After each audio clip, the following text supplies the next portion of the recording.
ஆச்சி Royal gulab jamun packs ஒன்று வாங்கினால் ஒன்று இலவசம். Celebrate this Diwali with the Indian Princess. Shop your favorite styles and get induction stove free. Visit your nearest store today. விருச்சிக ராசி அன்பர்களே, October மாதம் உங்களுக்கு தரக்கூடிய பலாபலன்கள் என்ன? எந்த விஷயத்திலெல்லாம் நீங்கள் கவனமாக இருக்கணும்? இந்த மாதத்தில் வழிபட வேண்டிய தெய்வம் என்ன? அல்லது கடைபிடிக்க வேண்டிய விரதம் எது? செல்ல வேண்டிய கோவில் எது? இதையெல்லாம் பார்க்கலாம். முதல்ல ராசியாதிபதியாக இருக்கக்கூடிய செவ்வாய் எங்கே இருக்காருன்னு கேட்டால், ராசிக்கு 12ஆம் இடத்துல இருக்கார். மாதம் தொடங்கி 27 நாட்கள் அங்கே இருப்பார். கடைசியில் தான் ராசிக்குள்ளே வரார். அதனால் இந்த மாதத்தில் மேஜர் பார்ட் அவர் எங்கே இருக்காருன்னா 12ஆம் இடத்துல இருக்கார். அப்போ ராசியாதிபதி போய் மறைஞ்சிடுறார். அப்போ இந்த மாதம் ஒன்றும் பெருசாக பலன் இருக்காது. இப்படி முடிவு எடுக்கிறதுக்கு இல்லை. அதாவது மறைவிடங்கள்னு சொல்லக்கூடியது 6, 8, 12 அப்படின்னு நம்ம சொல்கிறோம். இப்போ உங்களுடைய ராசியாதிபதியாக இருக்கக்கூடிய செவ்வாய் ராசிக்கு 6ஆம் இடத்திற்கும் அதிபதி தான். அதனால் இவர் 12ஆம் இடத்துல போய் மறைஞ்சிட்டார், அதனால் பலனே கிடைக்காதுன்றது நம்ம பிரதானமாக எடுத்துக்க வேண்டிய அவசியம் கிடையாது. ரெண்டாவது, அந்த செவ்வாயை குரு பார்க்குறார் அப்படின்றதுனால அவர் பலனை தர முடியாத நிலை இருந்தாலும் கூட, அதாவது பலம் குறைவாக இருந்தாலும் கூட குரு பார்வையினால் பலம் கிடைக்கப்பெற்று பலன் தந்துடுவார். ஆனால் முழுமையான பலனை தருவாரா அப்படின்னா கிடையாது. ஏன்? அந்த செவ்வாய்க்கு வீடு கொடுத்த சுக்கிரன் எங்கே இருக்கார்? கேதுவோடு சேர்ந்துருக்கார். அப்புறம் நீச்சம் அடைஞ்சிருவார். தன்னுடைய வீட்டுக்கு 12க்கு போயிடுவார்.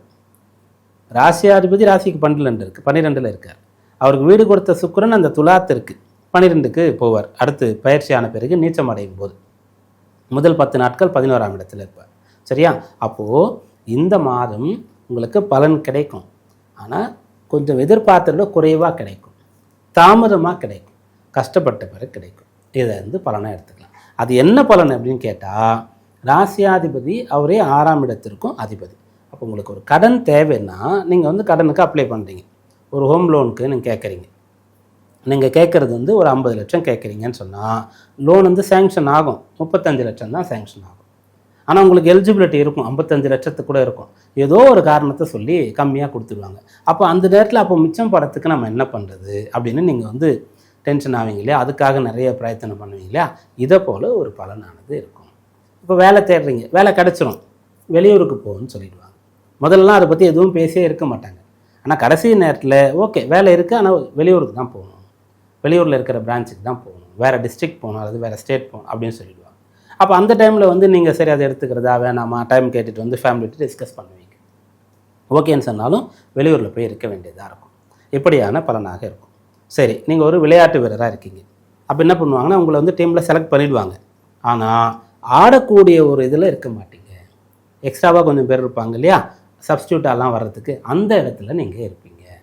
அப்போ செலக்ட் ஆயிடுறீங்க, ஆனால் விளையாடல, வாய்ப்பு கிடைக்கல அப்படின்ற மாதிரி இருக்கும். இதை தான் பலனாக சொல்லணும். இதுபோல் நம்ம ஒரு பலனை ப்ரெடிக்ட் பண்ணுறோம், கணிக்கிறோன்னு சொன்னால் அந்த பலன் கிடைக்குமா கிடைக்காதா?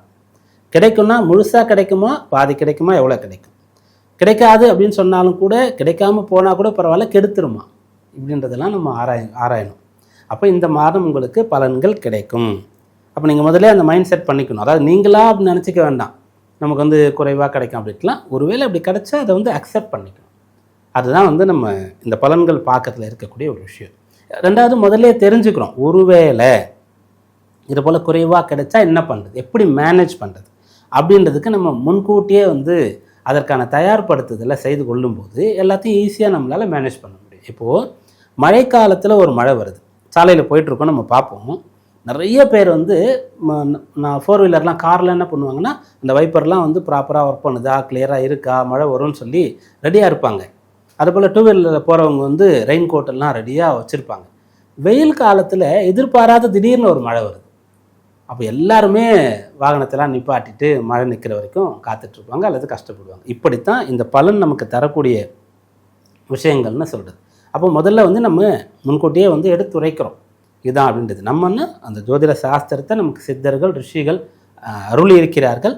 அவங்க சொன்னதை படித்து உங்களுக்கு சொல்கிறோம். இவ்வளோ தான். இதில் நம்முடைய பார்ட் ஒன்றும் கிடையாது.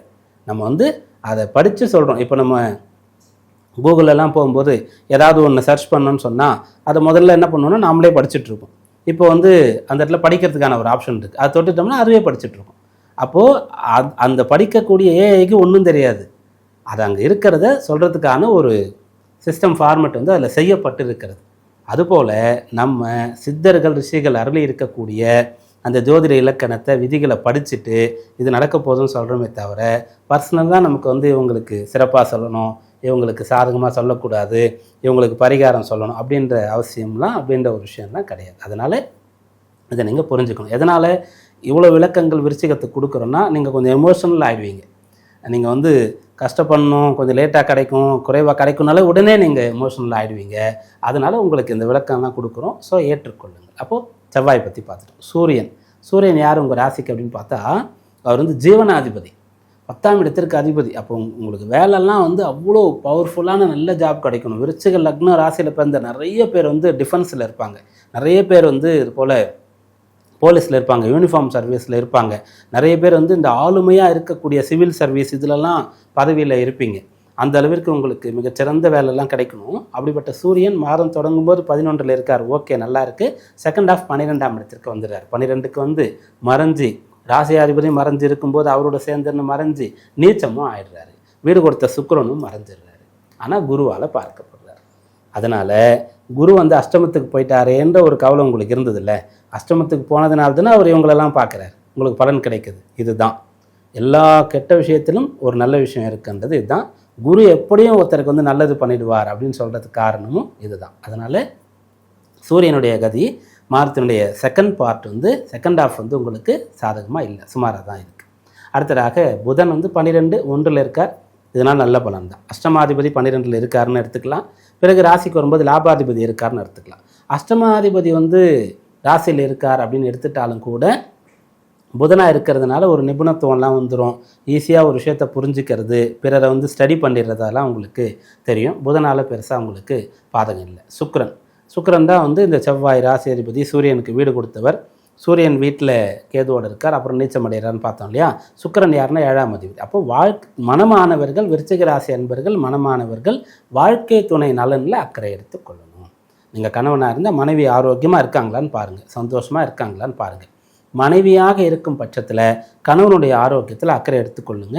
அது ஏதாவது பிரச்சனைன்னா சரி பண்ணுறங்க. முடிஞ்ச அளவுக்கு பேசி 2 பேரும் ஒரு விஷயத்தை தர்க்கம் பண்ணி கான்ட்ரவர்சியாக கொண்டு போய் பிரச்சனை பண்ணாதீங்க.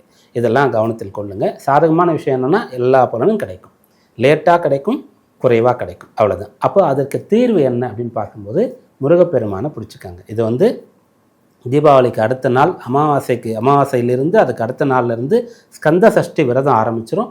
எத்தனை நாள் முடியுமோ விரதம் இருங்க. இல்லை முருகப்பெருமானை போய் காலை மாலை இல்லை ஏதோ ஒரு வேளை தரிசனம் பண்ணிட்டு வாங்க. சூரசம்ஹாரத்தில் கலந்துக்காங்க.